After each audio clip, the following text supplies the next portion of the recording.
여러분, 한국은행이 기준금리를 1.5%에서 1.75%로 올렸습니다. 그 바람에 대출을 많이 한 사람, 특히 말입니다. 20, 30대 직장인들 이자 폭탄 맞았다고 아우성입니다. 엄청나게 올라간 겁니다. 자, 여러분 이거 한번 보세요. 3억 5천을 대출을 받아서 주담대를 받아서 이자를 냈을 때 그 부담액이 얼마나 늘었느냐. 여러분 402만 원이 늘었습니다. 402만 원이면요 20, 30대 직장인의 한 달 월급입니다. 살림을 하려고 그러면 12달의 월급을 가지고 쪼개서 살림을 하잖아요. 그런데 이자가 올라서 한 달 월급이 사라진다는 것은요 살림을 하는데 치명적인 영향을 미친다는 거예요. 11달 월급을 12달로 나눠서 쪼개야 되잖아요. 그러면 가게는요 아무래도 소비가 위축될 수밖에 없습니다.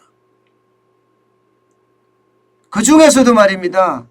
2030 젊은이들은요 제대로 쓰지도 못할 가능성도 있다는 이야기예요. 그만큼 이자 부담이 커지고요. 이자 부담이 커진 만큼 소비는 위축될 거다 하는 전망 계속 나오거든요. 좀 더 구체적으로 볼까요? 구체적으로 보면요. 2021년 8월에 한국은행의 기준금리는 0.5%입니다.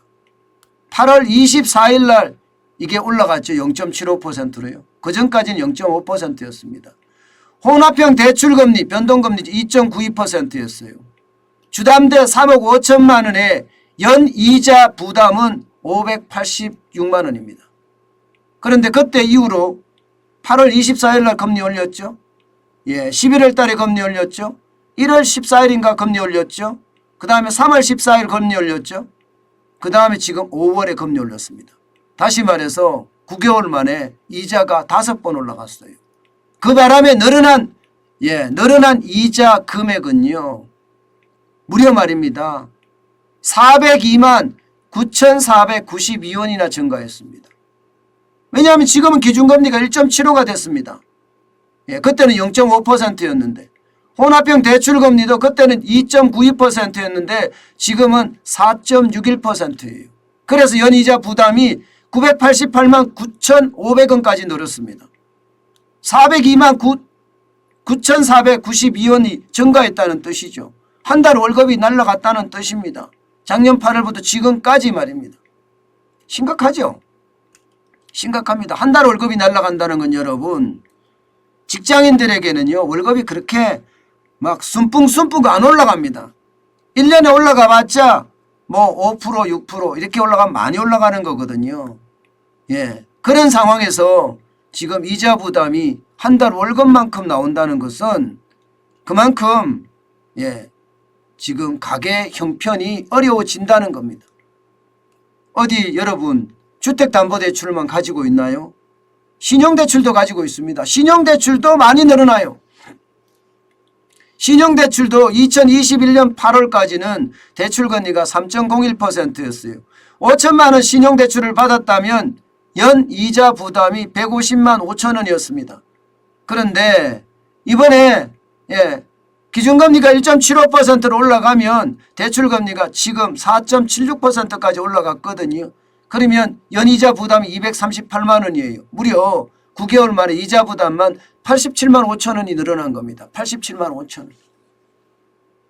결국 5천만 원의 신용대출에도 부담이 된다는 이야기잖아요. 부담이 된다는 이야기예요. 그러면 여러분 연 부담도 점점 늘어나는 것 이것도 말입니다. 가계에는 최악이 돼요. 그런데 일반적으로 영끌에서 집을 샀잖아요. 영끌에서 그죠? 영끌에서 집을 샀으면 여기에는 여러분 주담대 주택담보대출 당연히 있고요. 신용대출 당연히 있습니다. 여기에 4인간의 대출까지도 있을 가능성도 있습니다. 그렇게 예상을 해서 한번 해보자고요. 예, 이게 중앙일보에서 실제 그렇게 한 겁니다. 주택담보대출 3억 7천만 원, 예, 그리고 신용대출 1억 3천만 원, 4인간의 채무 1억 5천만 원, 무려 말입니다.